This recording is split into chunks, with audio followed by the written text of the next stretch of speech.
It's like, yeah, this is the kind of suck that I want to incorporate into my life. Like instantly, first night out, I thought I was going to die. Welcome to Creative Insanity. Creative Insanity.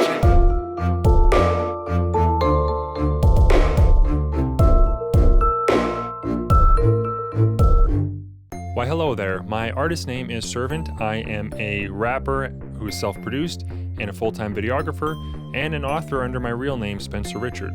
Today is a gem of an episode with Toronto-based artist Graham Robinson. He's a full-time illustrator and fine artist whose perspective on life seems very sane. There's my children over there if you hear them making noise, and fascinating. Much of his artwork contains a unifying theme of canoes, fish, journeys, and surrealism. We discuss many artsy things, but one of my favorite things was his vulnerability around his past of alcoholism. We also talk about exercise and the role of using your body when it comes to these heady intellectual pursuits us artists often find ourselves ensconced in. The insights in this episode to me are well worth the listen. We get into territory not often discussed, and Graham was an excellent guest. Now let's slap into it before my children make more noise. So Graham Robinson, welcome to Creative Insanity. Thank you very much for having me. No problem. I'm really glad to talk to you today. You are a very interesting person. Your artwork is magnificent by my estimation. It has a very particular style. And not only style, but subject matter. You're focused in the direction of travels and canoes and northern Canada and things of that nature. Yeah. Why do you do that? Why do you do those things? I naively think that it's something very accessible for a lot of people to project their own experiences on, even if they don't have experiences, say, canoe tripping in northern Canada. Mm-hmm. It's a particular experience that I had in my late teens, doing some pretty long, hardcore canoe trips every summer. And it made enough of an impression on me that I thought, this is a framework or I don't know what exactly to call it, but something where it's a serviette where I can put any idea that I want, any concept that I want, lay it out in this context. It feels like something that is, personal enough to me where I can get attached to it. Mm-hmm. And something that's broad enough that I can bring anything I want to the table and have it fit in. Any kind of metaphor I want, any reference I want can somehow, I'm happy with fitting it into that framework. Interesting. Like a meta narrative. Yeah. People being on a journey is told over and over again, I think for good reason. We're all on some kind of a journey in our life. And there's a kind of romance to being in a canoe and being out in the wilderness that just really appeals to me. It appeals to me too. There's something kind of scary about it for me, but also thrilling. I haven't had any big trips, but I've gone canoeing and I've paddled around and I've been on a lake when the wind picked up too much and it's just a lake, but it gets rough really quickly. You're at the mercy of the elements, it seems. So really, yeah. And in a tiny, tippy little boat too. Mm-hmm. So my wife had never been in the canoe before. We went out on just a little paddle this summer in the canal in Ottawa. Mm-hmm. And it was so interesting seeing her get in the boat for the first time, because when you step into a canoe, if you're not set right down, that boat's going to rock side to side. Yeah. And it was so interesting seeing her immediate discomfort as soon as we stepped in the boat to then, 20 minutes later. And she's totally at ease and just enjoying it. It was the coolest thing to see her, at 28 years old, getting in a canoe for the first time and being totally scared and then just having the best time. Yeah. Totally forgot about any of the fear about the boat tipping over and just, this just feels right. That's interesting because canoes are so central to your life and some of these big journeys you've been on. And how long have you been with your wife for? We've been together going on 7 years. We just had our third wedding anniversary yesterday. Oh, congratulations. Thank you. Happy wedding anniversary. 7 years to get her in a canoe, though. Yeah. Yeah. Well, I mean, not, not that she was fighting it or anything. It's just circumstances never Yeah. worked out. It's just interesting to me, like, because my introduction to you and your work and checking it out is like, this is sort of a fundamental part of this guy. Mm-hmm. And yeah. It's a funny thing though, right? Because like, I mean, I paint canoes all the time. It's my main subject matter is canoes. I don't own a canoe. I live in Toronto. I don't own a canoe. Oh, interesting.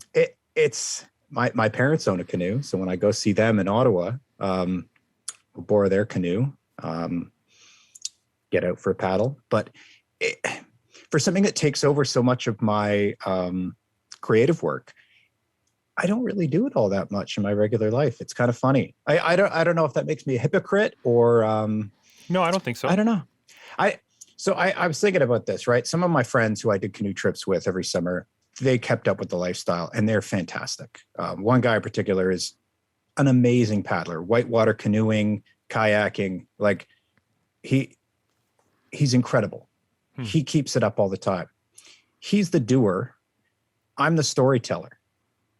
I have the ability through my artwork to show that experience to other people. Say people who, like him are very familiar with it. I can show it to him in a way that says, I know he's done this. This feels authentic to me. And I can also show it to people who, like my wife say, who have no experience with canoes. Right. Say, yeah, there's something here that feels familiar. Mm-hmm. Well, there is something something so simple about the canoe. It's basically just wood that has been conformed to a certain shape and, I don't know, put pitch on the outside or something to help it be proof of water. And there you are, you and the elements and something that's made up of the elements. Like it's made of a tree. Like it's something like, you look at a house as a form of shelter and protection from the elements. And there's electrical, there's shingles, like there's so many artificial things that get in the way. Whereas canoes, like there are canoe makers who they do this by hand, and it's a form of art in itself. And so definitely. It's kind of like you're making art of art. It's just an interesting thing. Yeah, it's because people who make canoes, especially the old way, the cedar and canvas canoes. I mean, that is without a doubt an art. And I think becoming a lost art. I don't know if there's that many people still doing it, still knowing how to do it the old way. Yeah. There's going to be a few people who, are keeping that up and have the luck of finding someone to apprentice and learn how to make it. But you're not going to see those old style cedar canvas canoes very much anymore. I don't think. So take me back a little bit. Yeah. How did you get into these trips, these canoe trips? Where did that start? Because you're in, like you said, Toronto. You're not. I'm in Toronto now. I grew up in Ottawa. Okay. So you had a canal. We had the canal. Yeah. And it's never anything that crossed my mind. My parents forced me to go to this camp when I was 13. And I fought them tooth and nail. I said, what the hell are you talking about? There's no way I'm going to go out and do this. They said, well, we signed you up. This is going to be a great experience. You're going. Have fun. So, there's quite a bit of prep to do. There's gear to buy. The camp gives you all this. So it's a summer camp, I should say. They're out of Temagami, Ontario. It's called Wanapitei. It's a summer camp, but instead of going and doing normal summer camp things, you're prepping to go on a canoe trip. You go out, you do your trip, however many days. Every summer, every year, you go back. The trips get a little longer, a little more intense. You learn more skills about, paddling canoes and, just tripping in general. Mm-hmm. So that includes, cooking your own food, how to portage properly, all these kinds of skills. So I was 13 years old. My parents say, all right, well, you're going to Wanapitei. You're going to go on a canoe trip. And, I mean, Ottawa's not a big city, but I was still a very city kid, Big city to me. Right. Yeah. Yeah. Now living in Toronto, everyone says yeah. Ottawa's small. Yeah. But I hated it. Absolutely hated it the first year I was there. 2 weeks out at the camp overall. I think the canoe trip itself was 9 days. So you're bringing all your food, tent, everything with you, going out with, 15 other kids, Yeah. a few leaders who are in their early 20s. And you paddle out, do 9 days, you paddle back to camp, you're done. I hated it. And then as soon as I got home to Ottawa, they said, so Graham, like, how was it? And they're like, well, yeah, I mean, it sucked, but like, I think I want to go back next year. Interesting.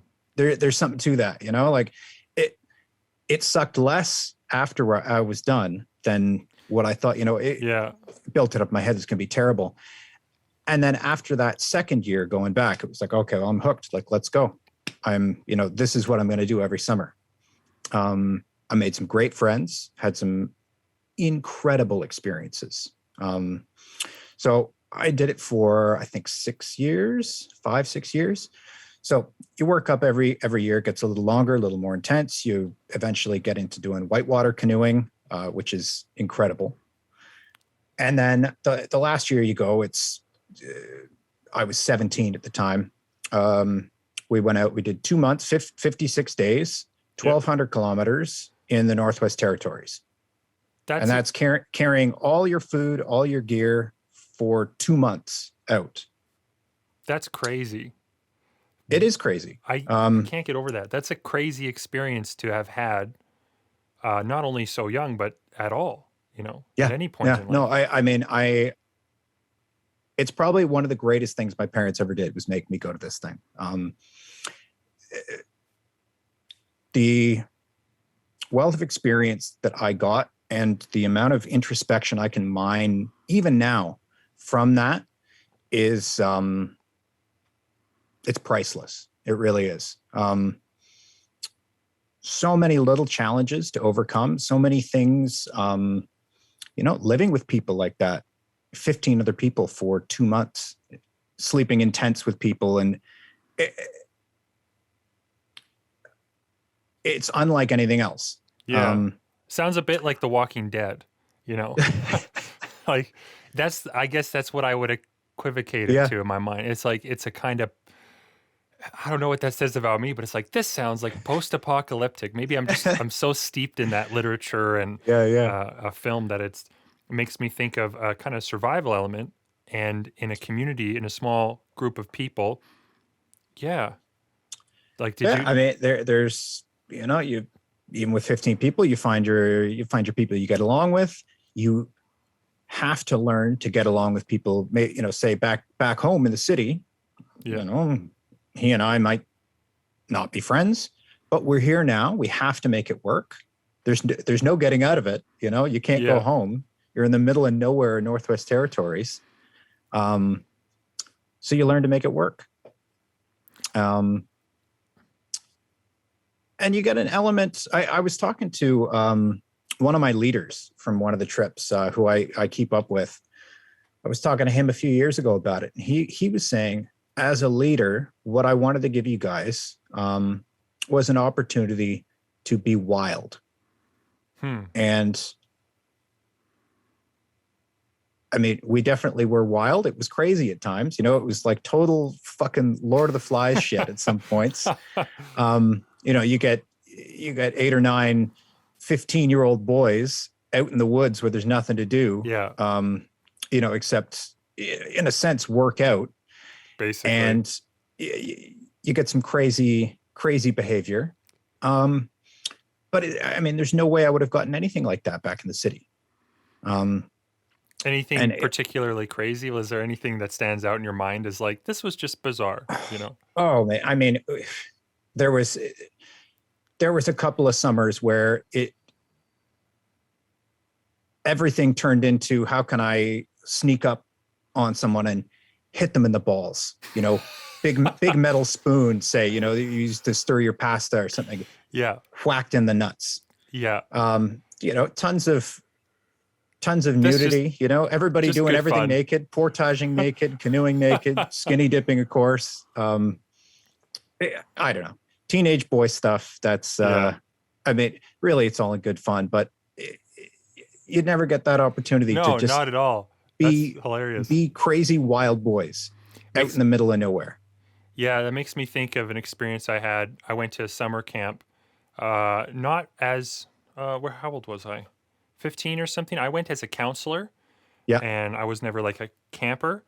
And yeah, it's this great little Catholic camp, Camp St Louie, where I drove 6 hours to get to it. I really wasn't from the neighborhood, but some connections led me there.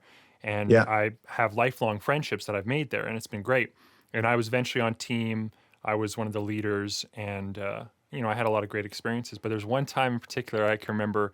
It was just like a boys' weekend. You know, no kids were there on the weekends. It was just us, and I think all the girls on the team had gone off somewhere.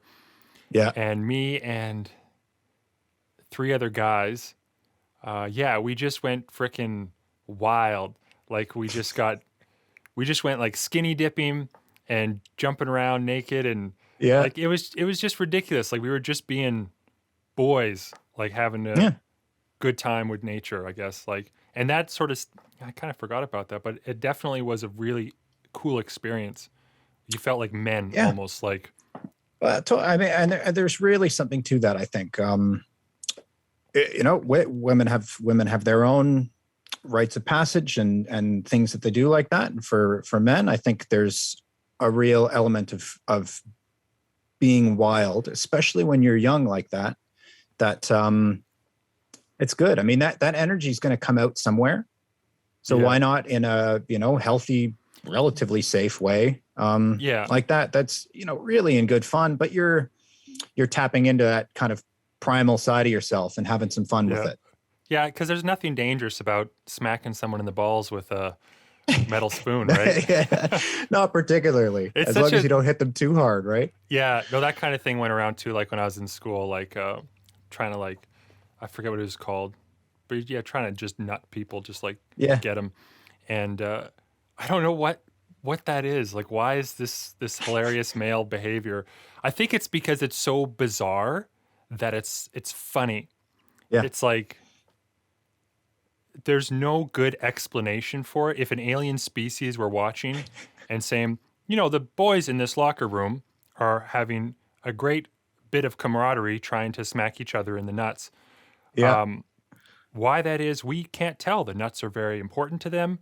They're great for reproductive purposes. You know, they're also Yeah. incredibly vulnerable. Like I don't understand. There's got to be a psychological take on that. But Yeah. if you're a dude and you didn't have that kind of experience, I guess, that horsing around, skinny dip and doing just being boys in the woods, like if you don't have that kind of experience, I think particularly as a male, it does impact you in some way. It's like you haven't done it. You haven't been wild. You haven't connected to nature in that way. And, Yeah. And like you said, women have rites of passage, and I've heard that. I think that men and women in general, whatever rites of passage there are, there's nothing concrete. You know, there's nothing in our culture that we all do, that everybody does to kind of become a man or become a woman. And I think very often for women, people just think, oh, like once you've hormonally developed or something, then you're a woman. Whereas man, it's like a different thing. Like you could be a man child. Right. Right. Yeah. I don't know where that comes from. I if I had to assume, I would say that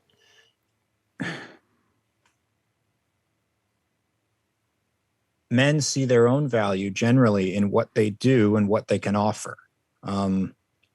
So some kind of competence in something, some ability to, you know, make something, provide something, withstand hardship.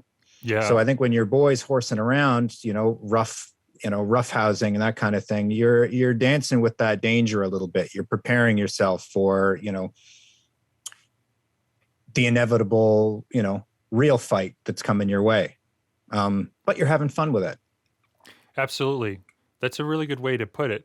I would be curious to any of my female listeners if anyone wants to shoot me a message upon hearing this episode about like what rites of passage you may have experienced as a woman, because I feel like this is an area that I'm completely in the dark about.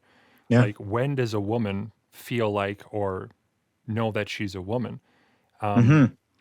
So I'm curious about that, and I'd love to hear some people like talk to me about that. But I can only speak, I guess, from the man experience. It's Yeah. Well, and I should say that too, that, I tend to only talk about the male experience because that's something that I know. We're dudes. But this camp and these canoe trips that I went on, it was a co-ed camp. There were plenty of young women who were on these trips as well. And I'm sure they had their own, like, I'm sure in a sense it was a rite of passage for them as well. I mean, these are, I don't want to toot my own horn. I was not great at anything in particular, but I enjoyed it. But they were, I would say, pretty hardcore trips. And I mean, without a doubt, there are women on those trips who could out paddle me any day, who could carry more weight on portages than me any day, could start fires faster than me, anything. So it wasn't just the male experience, but I only know the male experience. I only know my experience. Well, there was a lot of it, right? Like you said, it was primarily male, and something about connecting to the wild. Like, as a man, this absolutely speaks truth. Like, just being in the woods as a kid, there's something you want to experience danger. Like, you don't want to go walk into the mouth of a bear as a child, but you do want to be on that line. You want to understand what is the world capable of, so I'm prepared for it, but you also want to know, what am I capable of? What can I do? And I think that's something that I've thought about a lot, is recognizing like the monster side of yourself. There's like a part of you that needs to be able to unleash and needs to have an outlet for it. And, a lot of people have different outlets for it. For me, I have, my music is a big one. I can get quite aggressive in my music. I can get very monstrous at times. And it's a good way to get that out. It's a very healthy way to get that. I mean, you see it all the time. Aggressive music is very popular, and it's a great outlet for a lot of people. And in a way that, you can go out into the woods and howl at the moon, or, beat your chest. Hard to do in Toronto, though, but yes. Hard to do in Toronto, or you may get taken away. But there's something specifically about music that really, really makes an impact on people. And, one aspect of that is, loud, aggressive music.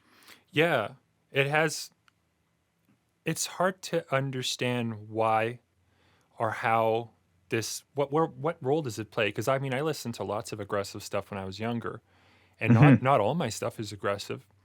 By lots and lots isn't.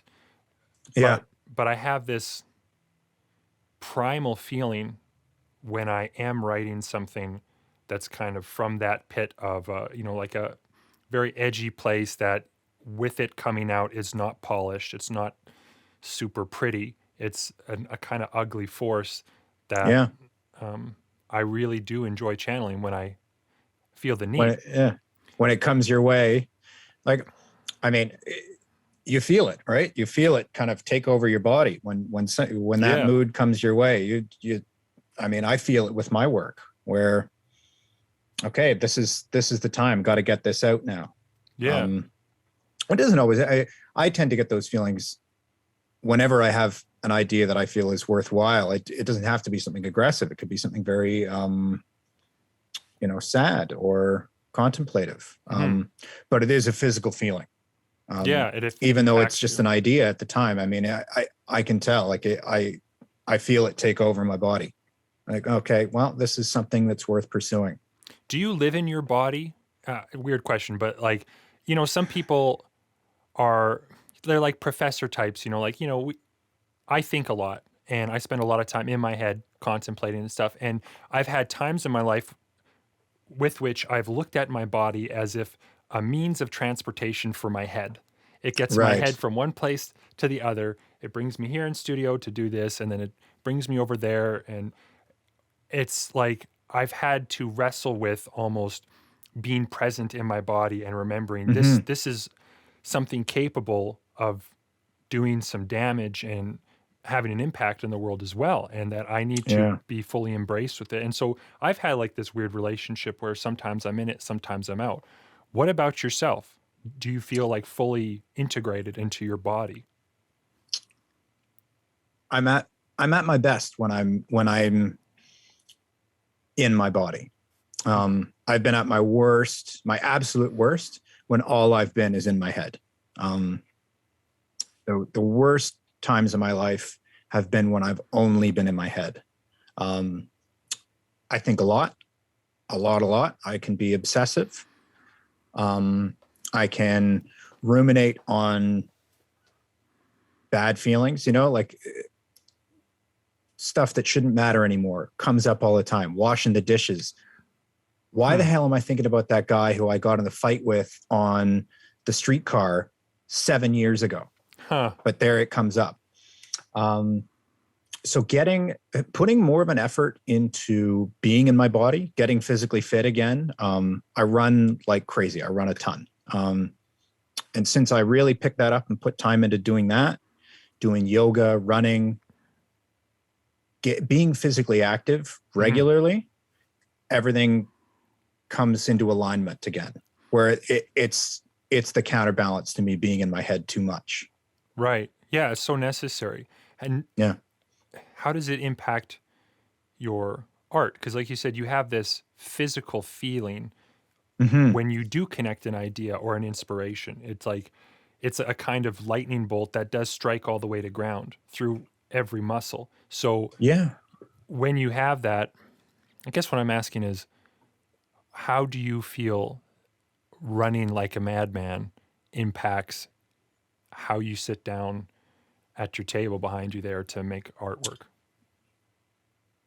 It's like it takes all that shit that's gumming up the works in there, gets it out of the way. It's a form of meditation. It really is. Some people can sit and do their meditation that way. I've got to get moving. And I didn't know that about myself until about 3 years ago. I had, a little bit of background. I had in my 20s, over the course of my 20s, gradually become like, I would say like a full-time alcoholic. Failed out of school a couple times, got put on probation, ended up dropping out of art school, got fired from jobs for drinking, stealing alcohol at work.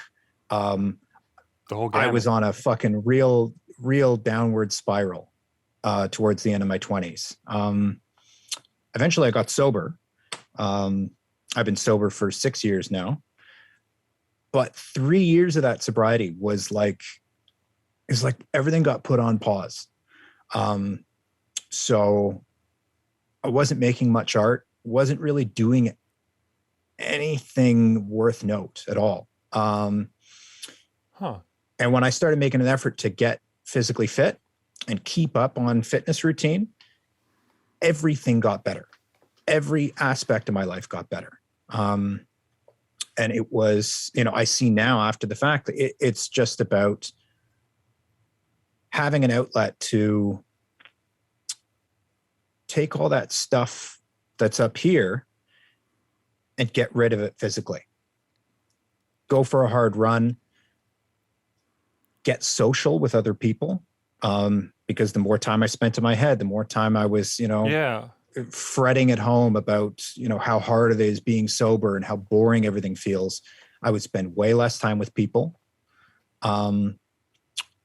I would build out of nowhere. I would build resentment for other people who were seemingly happier and more well-adjusted than I was. I get that. Joining a club of people where it's like, okay, I'm paying money to come here every week and suffer with a bunch of these weirdos who all wear colorful spandex and talk about shoes too much. But eventually I started feeling like this is who I want to be. Like this feels right. I'm being the person who I feel I should be. Wow. Being more comfortable with being out with people, enjoying it, actually seeking it out, looking forward to getting out with my friends every week. Suffering with these people, 30-degree days in the summertime, going out running 30K on a Sunday morning at 7:30. Sounds, me 6 years ago, it sounds like an awful time. Like you couldn't pay me to do it. And now I literally pay to do it. And there's nothing else I would rather do with my time. That's really interesting. I had a thought as you were describing that, and we were talking about inspiration, about, the artist process, being a creative, like we have this kind of connection to the muse or something, right? Like all of a sudden we get an idea, we get a feeling, we get an impulse, like I must sit down and create this piece of work, like music or art or writing, whatever it is. We have this force that kind of enters through the mind or the heart or something, and it comes out there. And it has to for the sake of our health. Yeah. But what you're describing of taking pieces out of your brain and like washing them through you as a form of what happens when you exercise, it made me think about how similar that was. And I wonder about how, if fully integrated, that's like the same thing. It's the same thing to express inspiration as it is to express the garbage from your head. Like you basically, it's like you're just a filter, and all you're trying to be in life is a filter to actually push things through you. You're taking inspiration, you're taking garbage, you're taking whatever it is, and you have to have an outlet, almost like anything you breathe in, you have to breathe out. Yeah. Yeah, no, I totally agree with you. It's, I don't know. I heard someone use a different metaphor for it, especially for artwork, but I think for, really for anything like that, say you got a lot of input, bad thoughts, we accumulate stress, right? And it's like going to the bathroom. You got to get it out. Some people are going to have a different way of doing it. For me, what works, what I find really works, and what actually kind of lets me purge that stuff and then recharge and be ready for my creative work, is being physically active. See, I bet that would be true of anybody. I think that all artists, all writers, anybody doing anything really should be involved in their body. And I understand, obviously some people have physical limitations, and we all get older, and there are things that prevent us from really kind of being the beast we feel like we could be or wish that we could be. But it's maybe that's something I haven't talked about or thought about enough, about how important the physical is to the healthy mindset of anybody, and and it's perhaps especially artists, because we so often just use our heads and our intellect to do things instead of our bodies. Yeah. No, it's I mean, it's I think it's part of being human. We're meant to move. We're meant to do things, do things physically as part of our daily routine. And the more we spend on the computer, say, the more, I'd say, the more important it is to get out and do something else, do something completely different. Creating artwork in most cases can be a very lonely, isolated endeavor. Yes. So for me, the counterbalance is doing something that's social, that's outside, that's physical. Yeah. You paired them. You're like, I need social. I need to interact with other humans. Why don't I do that while running like an insane person? You had this sort of pairing of things. That's genius. When it started for you though, like walk me back, I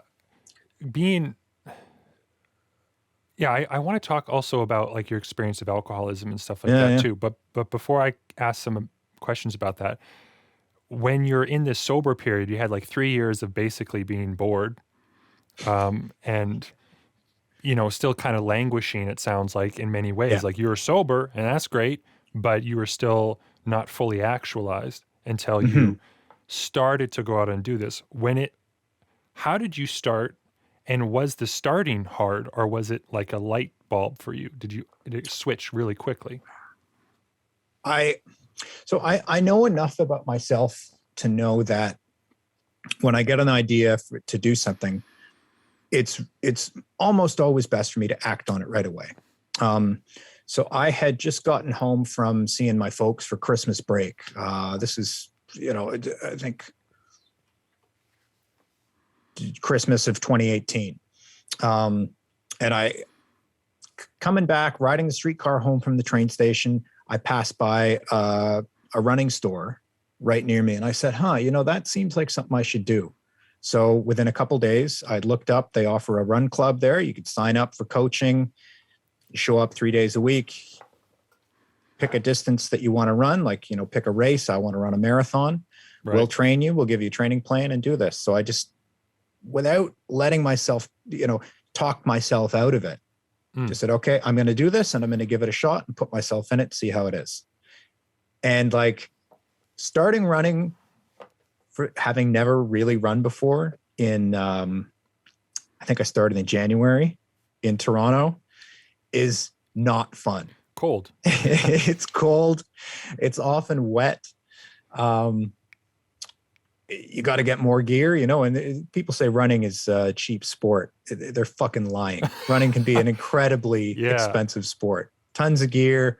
And the more people you know in the community, the more hyped up you get on the gear and you want to get all the stuff and look cool and feel comfortable. Yeah, it's like anything.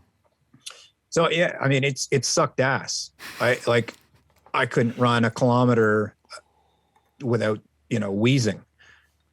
But it was also fun. I could tell that suffering, like, oh, this is the path to something good. This is going to feel good later. I'm going to train myself to get better at this. And it's like, yeah, this is the kind of suck that I want to incorporate into my life. Like instantly, first night out, I thought I was going to die. I knew from going back to when I did the canoe trips as a young guy, 13 years old. Oh, this sucked. Okay, it must be worthwhile.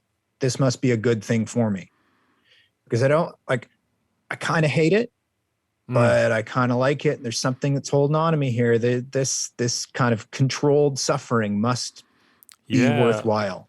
That's a great term for it, controlled suffering. And yeah, how great it was that you had the experience of, like, you had it built into you a bit based on your experience, that it was like suffering can produce good things and in a controlled way.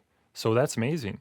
I like hearing too that it was tough, that you were wheezing after the first kilometer, because I think a lot of people have similar experience but if they don't know in their bones that, like, to keep pushing through it, or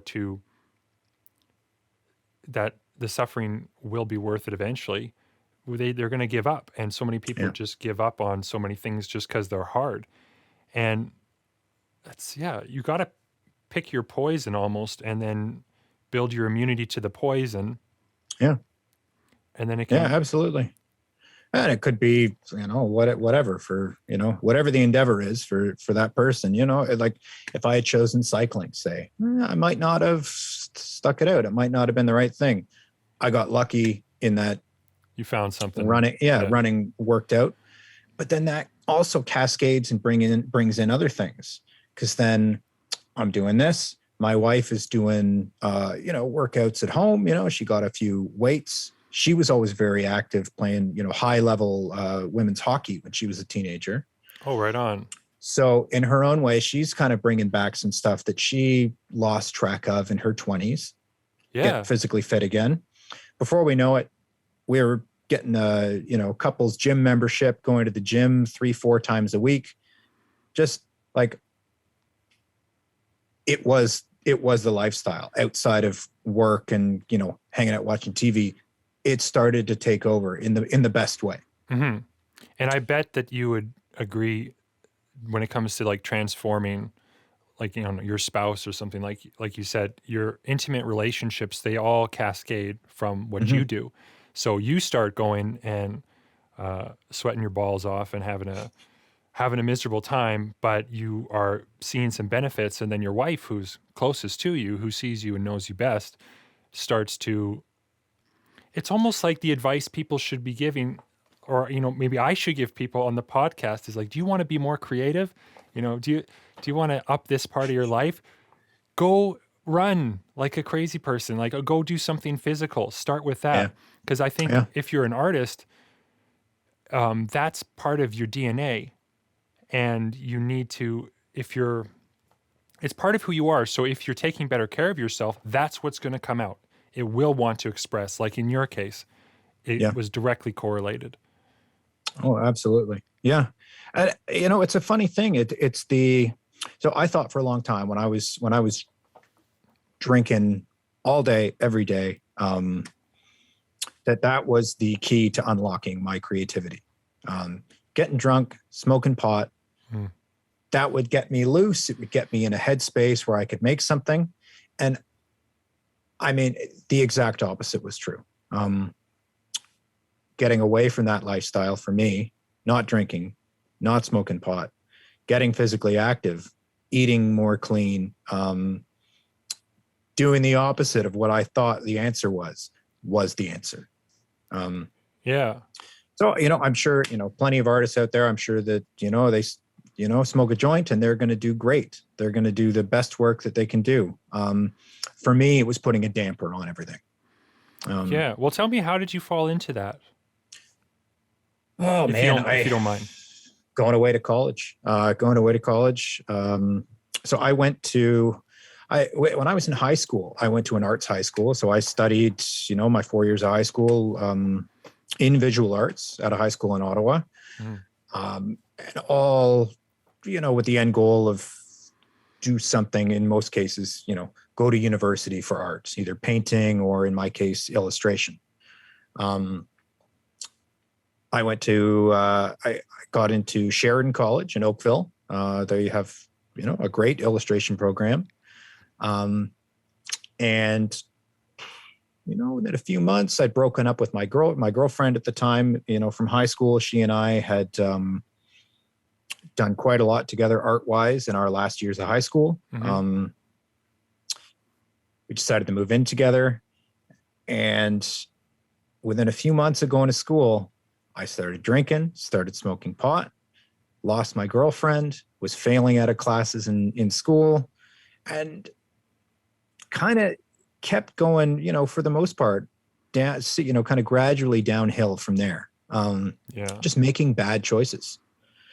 I mean, looking back now, like, yeah, obviously showing up to class drunk or stoned is probably not the best thing to do, especially when you're paying $7,000 a year to go to this school. Like, Yeah. it Of was course. fucking stupid. It was fucking stupid. But, you know, I'm whatever, 20 years old, and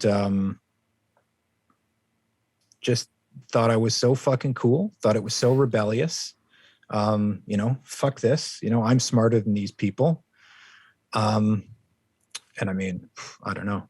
Art school, sometimes you are smarter than those people. I'm not a big fan of art school, but I mean, I was actively fucking it up. Yeah. And it just kept getting worse. It kept getting worse. It got a little bit better for a while. Then I would make another bad decision. You know, eventually made the switch from going to Sheridan College in Oakville to OCAD in Toronto. Okay. Moved cities, changed schools, same basic program, illustration. And then there's being in the big city just made everything that much worse. More access. Mm. Now there's not just the one bar in town that's within walking distance. Right. Now there's the bar right around kitty corner to the university. So I can get out of one class and go have a pint or two and then go back to class drunk. Like, yeah. But so why do you think you made these choices at the time? Because you said bad choices. And I don't have like a powerful history of alcoholism myself, but I powerfully relate to the addiction situation. And so I wanted to like did you uncover or did you ever understand why you would make choices like that? Oh yeah. I was fucking terrified of everything and everybody. I was terrified. I was so painfully shy. Drinking, I thought, made me more outgoing, more confident. Right. It made things that were boring or stupid tolerable, I thought. Yeah, I was shit scared of everything. And for a while, I guess it worked until it didn't, and it didn't work for that long. But yeah, I was scared of everyone else. I was scared of myself. I didn't know who I was or what I wanted to be. I felt a lot of pressure from myself, pressure from no one else, but pressure to do something great with art, to fit into a certain thing, to try and be a part of a community that, an arts community that now I really don't want anything to do with. I want to do my own thing. I don't want to be a part of an arts community, I want to make art. I love making art. I'm not much for communities though. Groups, small groups of people are fine, but I don't know. I get it. There's I a lot wanted of to fit in. I toxic- wanted to yeah. be something that I just wasn't. And drinking let me slip into that other person who I thought I wanted to be. Yeah. A little more easily. It's almost, do you feel like you wanted to matter? That somehow your fear was about, if you do not kind of up your social bar somehow and your ability to matter to other people and connect, that you're afraid that you're going to be unnoticed or unrecognized or fall between the cracks. I wanted to be noticed for sure. I wanted to be, I don't know. I wanted to be, do you want to be liked? The kind of confident loudmouth that people would, I was quite happy to piss people off as long as I was right. I don't know how to describe it. I don't know if you've ever seen the HBO show The Wire. I have not. It's been recommended though. Watch it. But if anyone's watching this has seen The Wire or knows, I wanted to be McNulty. I wanted to be the smart ass, alcoholic, kind of loser, but he's right. And watch the show. When you see McNulty, you'll get exactly what I thought I wanted to be. Is that who Idris Elba plays? No, okay. No. This is because he plays characters like that. It's Dominic West plays McNulty. Oh, okay. And he does a fantastic job, but he's an arrogant, smart ass alcoholic. You had this. At the time, I thought that was just the way, the way to be, the way that I wanted to be. And it's really not who I want to be at all. Mm-hmm.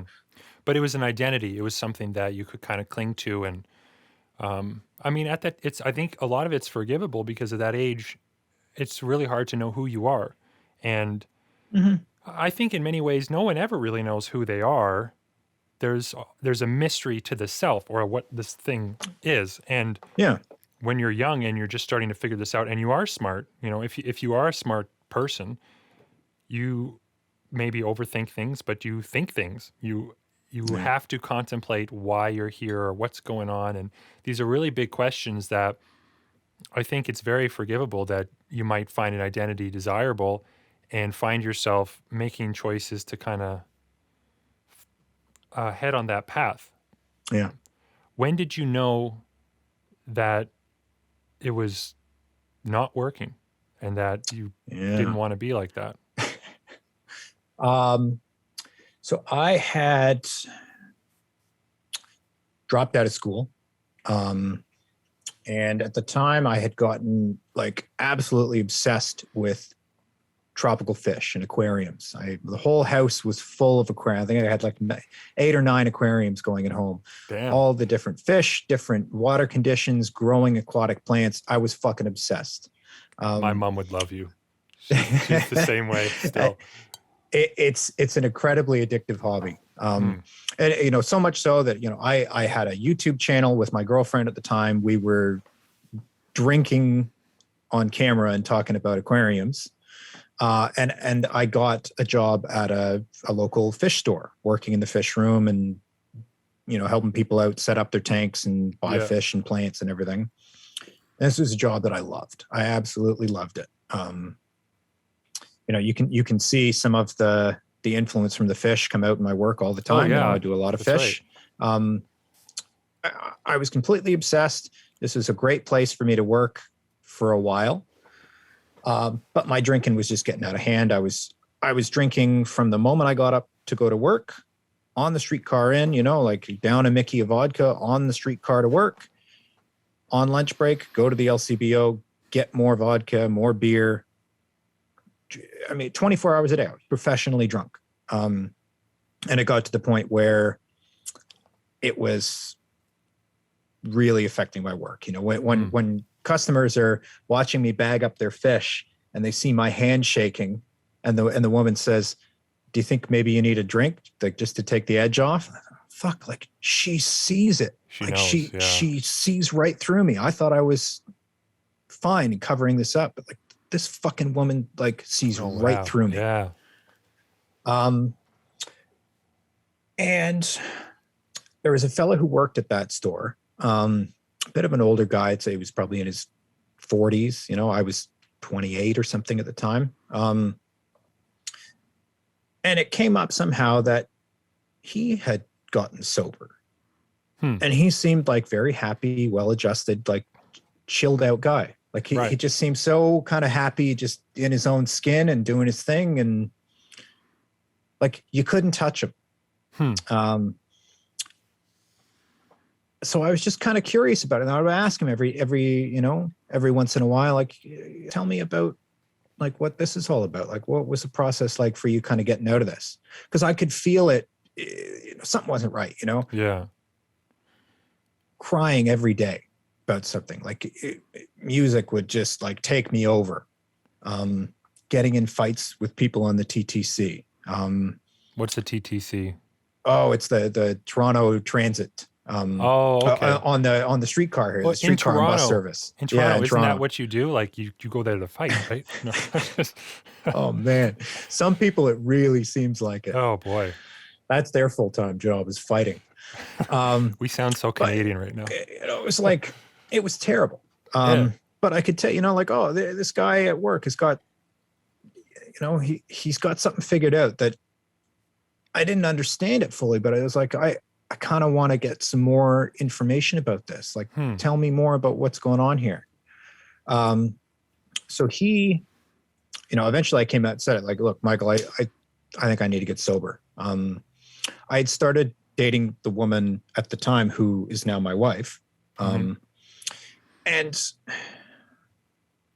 I could tell that it was something that I wanted to pursue seriously. It was a relationship that was worthwhile. And I didn't want to fuck it up like I'd done every other relationship. I did not want to screw this up. So, okay, it's time to do this, and it's going to be really rough and weird, and it's going to hurt a lot. But I got to get sober. So this guy at work had helped me find some local AA chapters, I guess, or AA meetings around work where I could just get out of work and go to a meeting. And I did that for, I don't know, a couple of months maybe, you know, and it was pretty good. Like I was still drinking some of the time, but as I understand about getting off alcohol, you should not cold turkey it. Well, not when it's that much. No. Not when it's that much, because you can die. You can die and fuck yourself up. So I was doing that for a little while and didn't get it together quite enough, fucking around at work a little bit too much and got fired. And that was probably the best thing that could have happened. That's how these things go. In the end, it all worked out for the best. I was able to go on employment insurance for, a bunch of months, free money to kind of do my own thing. getting sober and working on art. And I heard this guy use this metaphor about, when the Vikings get to a new land, they would burn their ships. So that was my opportunity to burn the ships, not, have 9 months, say, to put everything I had into making art and get a project going that's something where I could put all that emotional energy into something creative and say, all right, like this is me putting all my chips on myself. Yeah. And, for better or worse, I haven't had like a day job since. I don't make tons of money. But I do something that's meaningful to me. And, I can keep myself off the job market enough that I can do this full time and continue putting everything, all of myself into my work. Yeah. And it wouldn't have happened if you didn't have this sort of order of events and realizations about yourself when you were so stuck. And like, this is the tragic part, is that some people don't seem to get out of that. Some people find themselves in that place where they don't know which way to turn, who to talk to. So like, thank God for that dude you worked with in his 40s, that Michael, because it makes me think of like, it makes me think of the religious life and about proselytizing. So, and I'll tell you why. Because when they say like, oh, you should go out and preach the good news and preach the Bible and stuff like that, you shouldn't be doing that, accosting people and being like, you need to go get sober. You need to do this.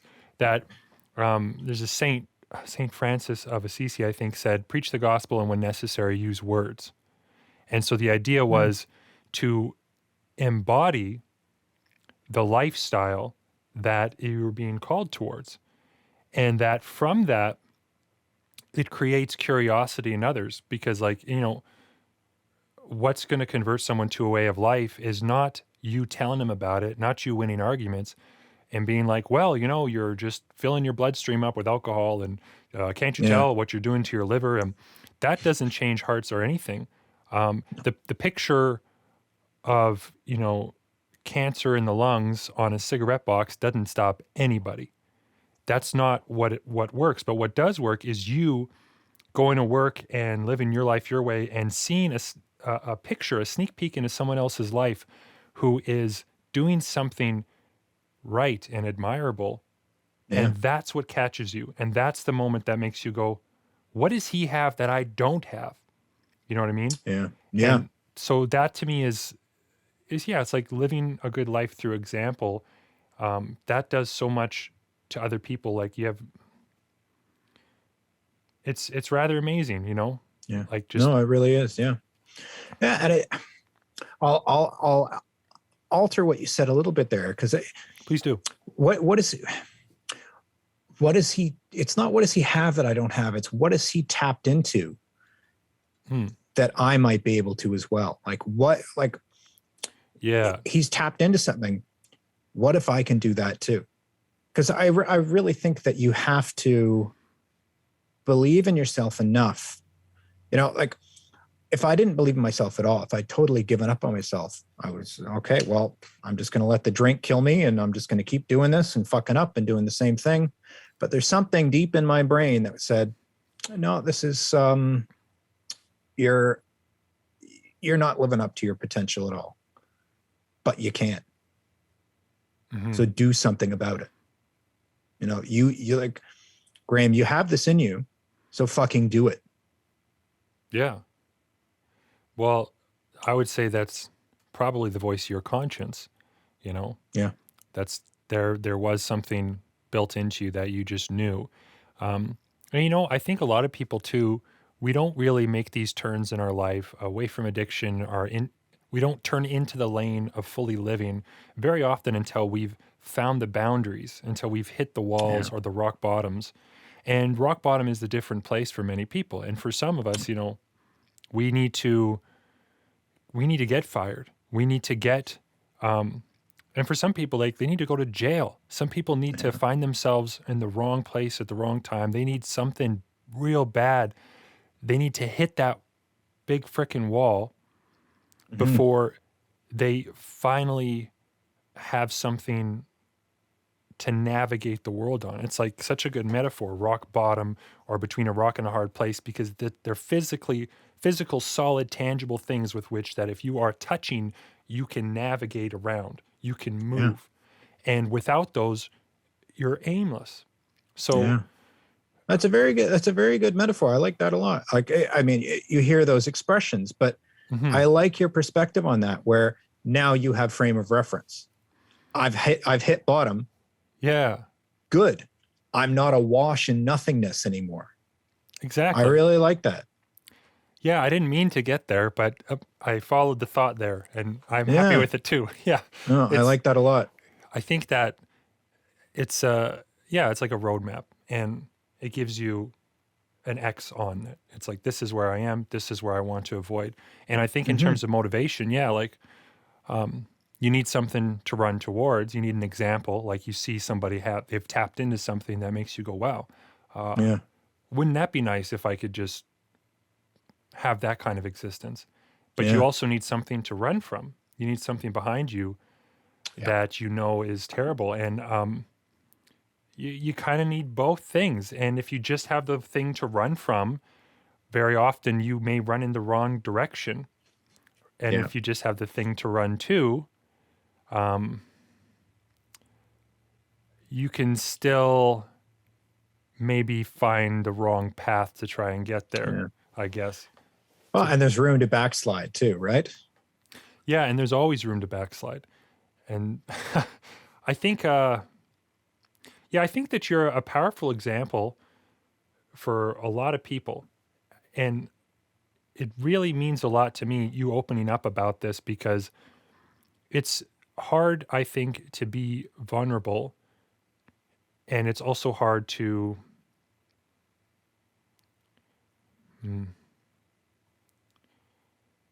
I guess it's hard to admit that you've been a lesser version of yourself sometimes.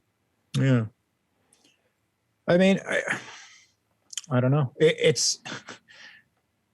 I have very few experiences in my life that I have as much intimate knowledge of.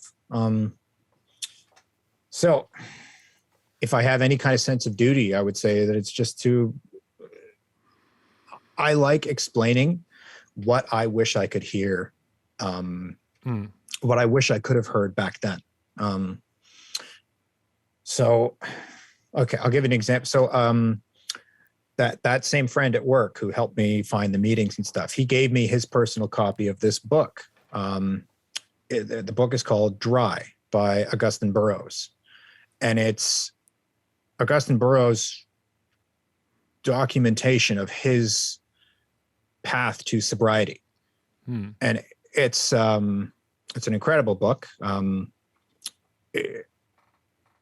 Anyone who's interested in anything about that kind of stuff, or if you just love reading books, I highly recommend checking it out. Dry by Augustine Burroughs.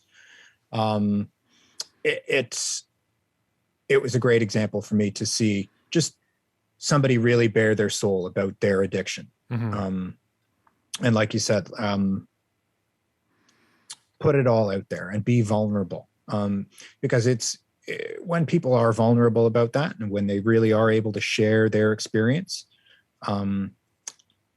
it makes it that much easier for, say, someone who's stuck right in the middle of that hard place to explore some of the ideas and explore some of that pain and trauma that put them there and get out of it.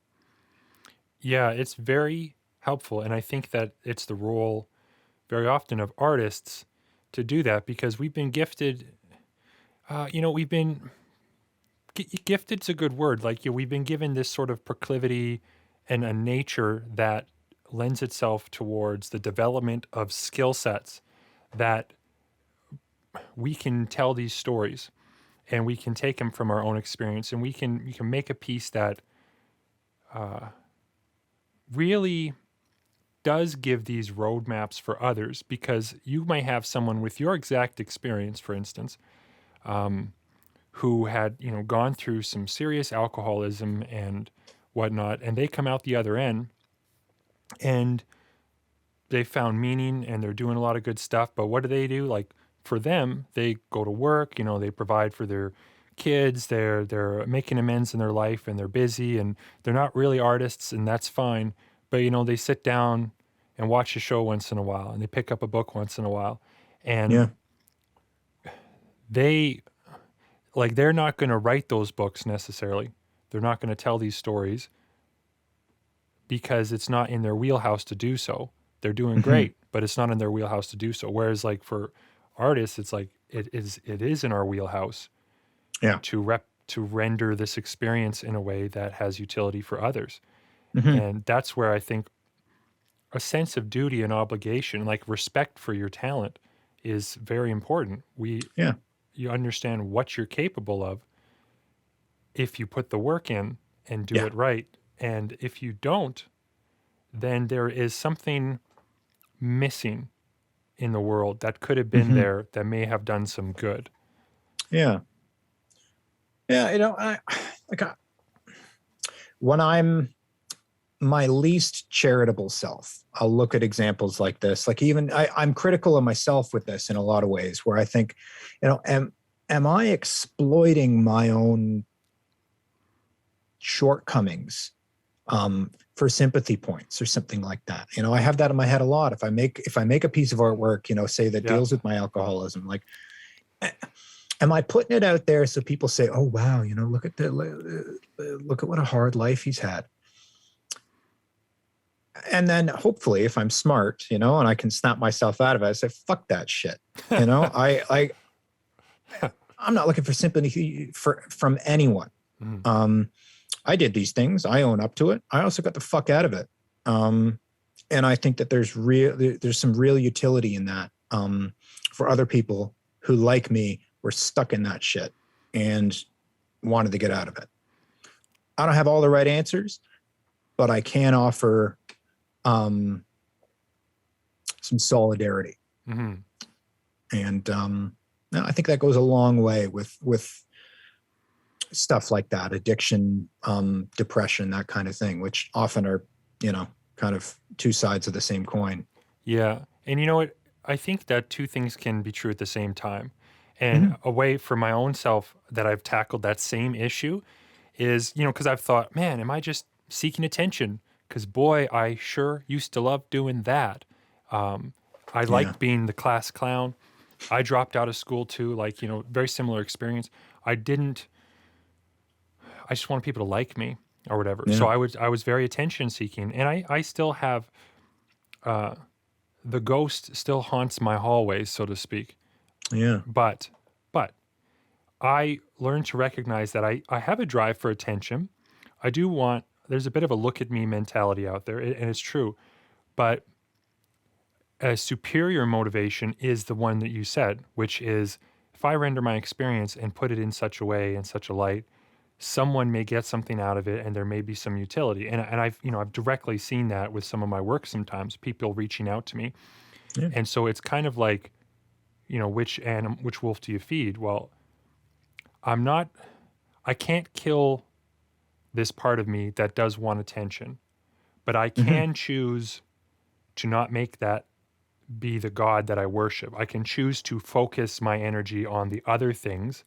And Yeah. and you know what? If that feeling crops up at the wrong time, like if I find myself checking Facebook because I'm looking for comments to see what people thought of it, and I'm realizing, oh, this is just about ego, I can say, you know what?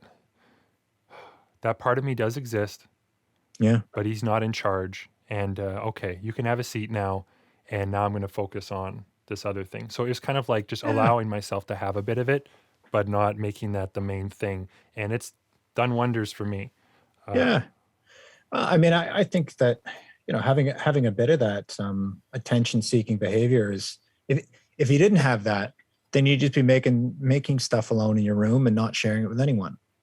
I yeah. I I like that I seek approval to do stuff, to do what I do, because it gives me the opportunity to put it out there. I want that, pat on the head.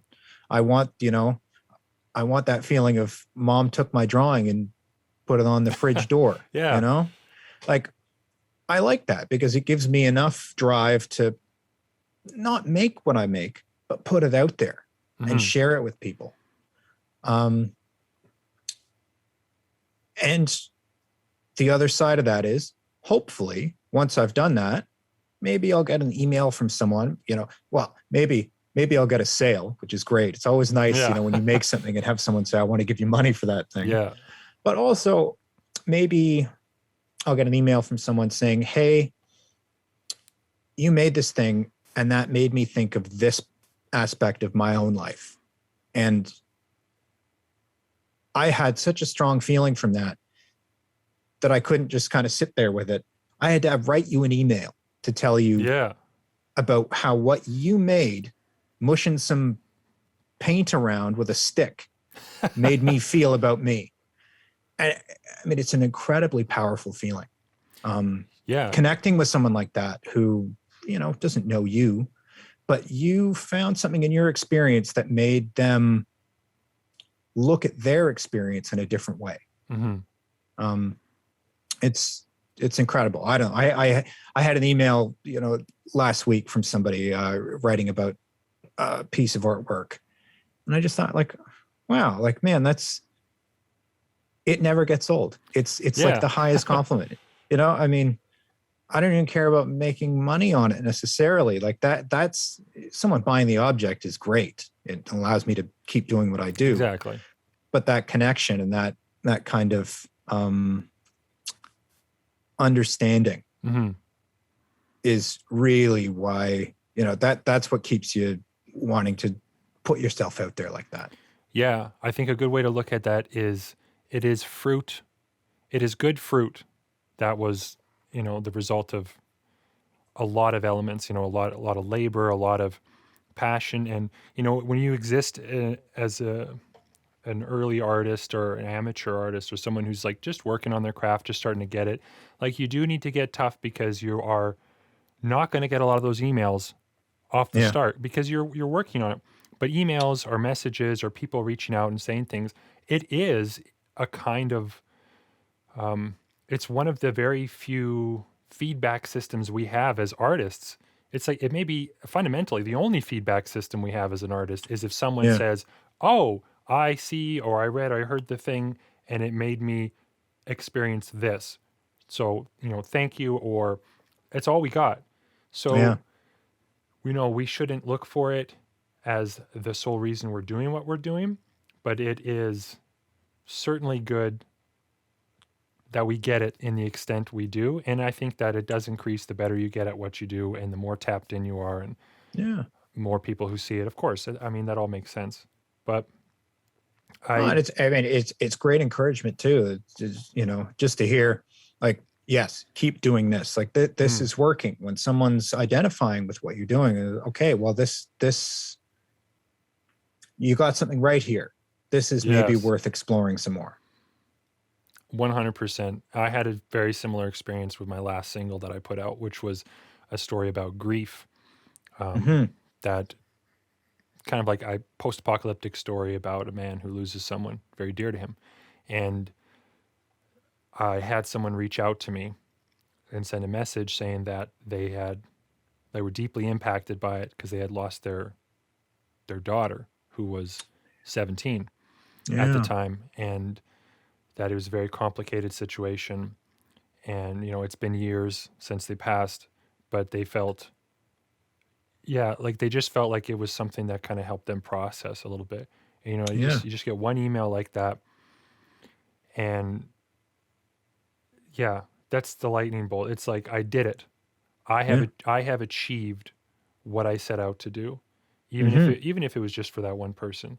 That's what my job is as an artist, and I'm so grateful for those kinds of moments. It's why I love it when people who listen to the podcast comment, or people who check out my music leave a comment, or respond to my Instagram stories. I mean, of course, I love that stuff because it shows me and indicates to me that I'm doing something right. Yeah. There's more I want to talk to you about, but I'm also wanting to be sensitive of time. I'm aiming for an hour 15 kind of mark. And I think that we're coming up on that. So but I want to give you the last word. What is something Oh gosh. advice-wise that you might give Yeah. to maybe something we haven't talked about, or like a little tip or something? What comes to mind Mhm. knowing the audience who is for this podcast, which tends to be people who are quite creative, Yeah. who want to be in the zone of creativity and who also want to be inspired to be creative in a sane manner. Do you have any Yeah. advice for them or anything from your experience you'd like to tell them? I can say what I've seen works for me. Um, I mean, number one, as we talked about, in the early part of the conversation, is putting serious work into physical activity in some way, Hmm. um, as a complement, as a counterbalance to creative work. I think it's huge. I think it's maybe the most valuable thing that a creative person can do is to integrate their body into the daily routine. Hmm. So it could be working out, yoga, walking, doesn't matter. Something physically active, I think, is huge. At least for me, it's huge. And as far as, I realized we didn't talk a whole lot about kind of process, No. as far as like actually making work. So I'll just say the other thing that I find works for me is the daily process. Mm. Really, the working it like a job, and not like I just have to wait for the muse to come by and touch me on the shoulder and then, oh, we're going to create a masterpiece. That will happen regardless. But in between those times when the big ideas aren't coming and tapping you on the shoulder, what works for me is just making something, doing something for me as an artist, or my business, or whatever it could be. So it might be doing emails, it might be working on my website, putting stuff up on the web store, drawing. COVID's been a little funny, but sometimes I would just make up an errand to go. I don't know, going to go to the mall to go get some shoes or just look at something, so that I had a reason to get on the streetcar and draw in my sketchbook, get out of my studio, but like put the work into just doing something every single day, to just grind it out, do it like a job. That's been huge, because those times where I just waited for the idea to come and find me, it's just wasted time. And I mean, it's nice to think of being an artist as, this purely creative kind of a thing, kind of a person. But I find what helps me work through it the best is treating it like it's a blue collar job. I'm the plumber or something, I work at the store as the cashier, and I'm just going to do it every day like it's my job, 9 to 5. Yeah. I get more work out of it. And the more like thinking about making art, because I get better ideas when I'm actually making art, as opposed to thinking about making art, doing drawings, messing around with paint. Yeah. And that's, I think, vital advice, because I mean, creation is only part of being an artist these days. I mean, in particular, if it's something that you want to pursue with professional, on the side, or if you want to make it your full-time gig, whatever it is, there's a whole lot of other things to do, building your website, music distribution, if you're doing that, website, Instagram, connecting with people, doing podcasts like this. There's a lot of aspects to it that all contribute to the life of an artist or an independent artist. So you do gotta treat it with a daily kind of habit. And I try to do the same. So I think that's great. I think this has been a great conversation. Absolutely. And I feel like I've learned a bit more about you, and I thought we hit some really awesome territory. So where can the good people find your stuff online? How can they contact you if they want to reach out or look at your artwork? That kind of thing. So my website is grahamrobinsonart.com. You can find me on Instagram at grahamrobinson.art. And I'm on Facebook, Graham Robinson Art. If anyone's still on Facebook, you can find me there. But my website, that's where you can find, catalog of high res images of all my work. I also have a web store there. You can buy prints and originals, and kind of daily update stuff on Instagram. Yeah. And you do commission work, right? I do commission work. Yeah. Well, here I'll show some stuff off here. Yeah, do it. Let's do it. Let's end with that. So I've been working on this kind of stuff all summer long. Damn. Doing See woodcuts. That's now. Awesome. That's made out of wood. They hang off the wall on a little cleat. So they sit off the wall, about 3/4 of an inch. Sweet. This is my new favorite thing to do now. I bought a couple saws, and nice. Getting outside of the rectangular format of canvas and panel. I really like doing these. This was a real pleasure. And please, I encourage everybody, go check out Graham's work. It's really great. Follow him on Instagram. And thanks for tuning into this episode of Creative Insanity. Thanks very much for having me. Appreciate it. Thank you for listening to today's podcast. If you found any of this valuable, please consider subscribing, recommending this to a friend, or leaving a positive review on iTunes, Spotify, or wherever you happen to be listening. If you watch this on my Servant YouTube channel or Facebook page, please leave a comment and share. I love to hear from my listeners and learn from them. Learn more about me at www.servant.com. That's SRVENT.com. Thank you again for your time. Now go be creative and sane.